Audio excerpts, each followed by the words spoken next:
खुद इबादत वाले बेगद शौक पिए फरमावल खावन पीवन लुत्फ उठावन तब हर हर ऐश तमाम असा सारे जहान विच एक यार की तात भी लोक खड़े दुरमान तालिब मौला ओ बेदर्द हैं जड़े बल बल शोर मचान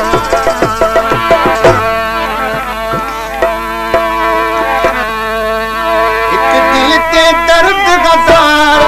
लदी कान पीरी तो सार बिदवा सारे बिदवा सारे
संगतानी सोरो निभाग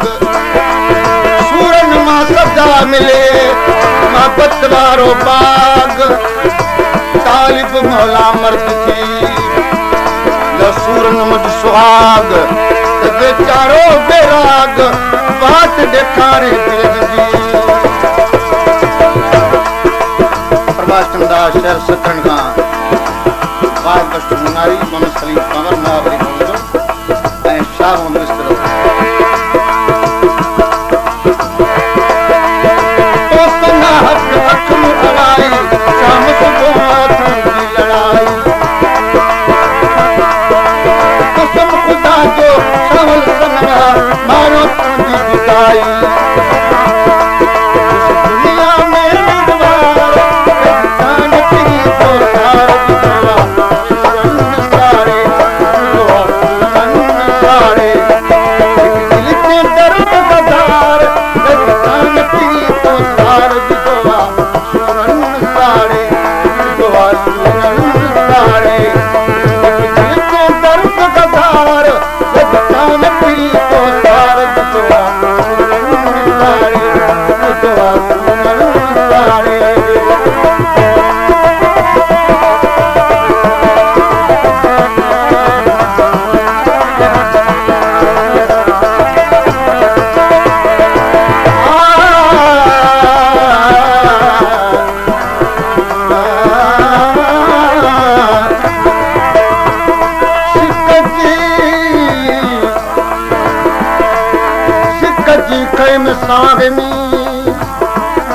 हथ में अज हबीब